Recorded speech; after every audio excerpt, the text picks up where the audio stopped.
चलिए तो welcome by my YouTube channel always new 142।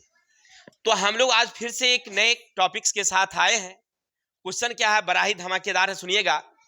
कह रहा है कि दो अंकों की एक संख्या है, यानी 10 और 100 के बीच कोई संख्या है, वही फाइंड करना है हमें। क्लियर? और जब ये कहेगा दो अंकों वाली संख्या है तो क्या करेंगे, लेकिन सबसे पहले पूरा क्वेश्चन पढ़ लेते हैं। फिर कहता है दोनों अंकों का योग 9 है, फिर अंकों के स्थान पलटने पर प्राप्त संख्या प्रदत्त संख्या का अनुपात है 3:8 है। तो प्रदत्त संख्या या तो संख्या 45 होगी, नहीं तो 54 होगी। यही दो तो होगा क्या जी? संख्या या तो 9 होगी, 45 होगा या 54, क्योंकि कह रहा है दोनों का योग कितना होना चाहिए, 9 होना चाहिए। तो 9 या तो 4 और 5 को जोड़ के हो सकता है, या 63 हो सकता है, 23 हो सकता है, नहीं 72 हो सकता है, 17 हो सकता है। लेकिन कैसे हमको पता चलेगा भाई? तो चेक कर लेते हैं बना के, है कि नहीं। तो सबसे पहले लिखना तू यहाँ पर हल लिखा। चलिए यहाँ थोड़ा सा इधर जगह ले लेते हैं, हल। अब लिखेंगे हम लोग माना कि इकाई का अंक बराबर x और दहाई का अंक बराबर y। चलिए अब आप यहां से लिखते हैं, क्योंकि आपने दहाई माना है तो संख्या क्या होगी भाई? तो संख्या लिखना, क्योंकि दहाई है तो 10y, इकाई है तो x, और नई संख्या लिखना, नई संख्या बराबर 10, उल्टा कर देना है x y। इतना हम लोग कई बार समझ चुके हैं पीछे से, इसलिए इसको बार बार समझाने की जरूरत नहीं है। तो चलते हैं प्रश्न से। प्रश्न क्या कहता है, पढ़ लो एक बारी। कह रहा तुमसे अंकों का योग 9 है, अंकों का योग बराबर 9, यानी x + y बराबर 9, समीकरण 1 हो गया। जब इतना हो जाए ना तो एगो भरोसा हो जाता है कि चलो एक लाइन तो हमने पूरा कर ही लिया है। अब दूसरा लाइन क्या कह रहा है सो देखो, लिखो पुनः प्रश्न से। जो कह रहा है ना चुपचाप उसको लिखो इत्मीनान से पहले। कह रहा है अंकों के स्थान पलटने से प्राप्त संख्या। क्या कह रहा है? अंकों के स्थान पलटने से प्राप्त संख्या, यानी आप डायरेक्ट इसको ऐसे लिख सकते हैं, नई संख्या। कोई दिक्कत?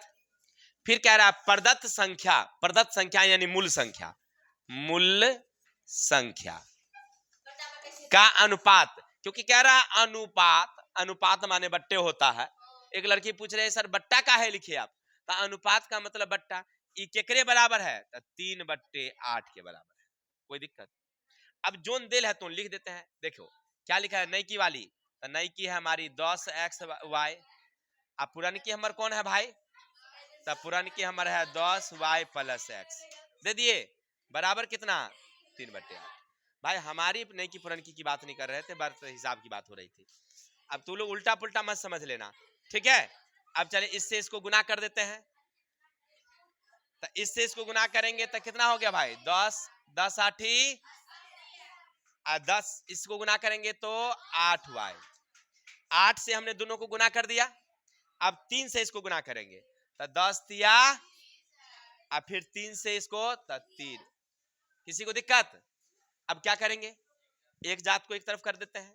चलिए फाइनल आगे बढ़ेंगे हम लोग। तब बचेगा मुझे 80x + 8y, इधर ले आएंगे तो 30y - 3x बराबर कितना? आगे बढ़ लेते हैं हम लोग। 80 में से 3 गया तो 77, और 30 में से ये गया तो -22y बराबर कुछ हो नहीं तो। अब आशा है 11 में 100 से भाग लगने वाला है, तो हम भागा अगर कर दें 11 से तो कोनो दिक्कत? तो 11 साते 11 दूनी 22 बराबर 0, समीकरण कितना?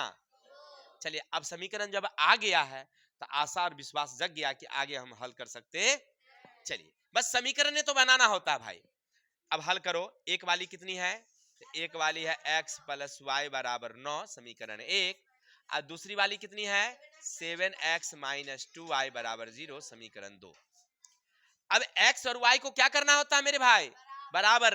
तो y वाली को बराबर कर दो, y वाली को 2 से गुना, y वाली के आगे बढ़ते हैं, 2 से गुना करेंगे 2x 2y 9 दूनी 18 समीकरण, इससे गुना करेंगे 7x माइनस 2y बराबर 0 समीकरण 4। अब अभी दोनों तो एक ही जात में है, मतलब सॉरी बराबर में है, और बराबर में एगो प्लस है एगो माइनस, दो जात है, तो हम लिख देंगे 3 जोड़ 4, एक जात में रहता है तब घटता है, तो माइनस प्लस खत्म, तो हो गया 9x बराबर 18, x बराबर हो गया 2, यानी 18 में 9 से भाग कर दिया हमने, आंसर निकला 2। चलिए एगो आंसर फाइंड कर लिया हमने। अब लिखेंगे हम लोग समीकरण 1 में x का मान रखने पर। चलिए आगे चलते हैं। x समीकरण ये कितना मेरे भाई, तो x प्लस वाई बराबर 9, x के जगह पर कितना निकला आपके पास 2 प्लस वाई बराबर 9, वाई बराबर 9 माइनस 2, वाई बराबर 7। इतना तक तो सबको समझ में आ रहा था, इसलिए जल्दी जल्दी हमने खींच दिया। अब आप देखेंगे हम लोगों को पूछता है क्या भाई, तो संख्या, संख्या कितना है सूत्र 10y प्लस x, 10y कितना है 7, x कितना कितना हो गया, कितना हो गया, आंसर हो गया।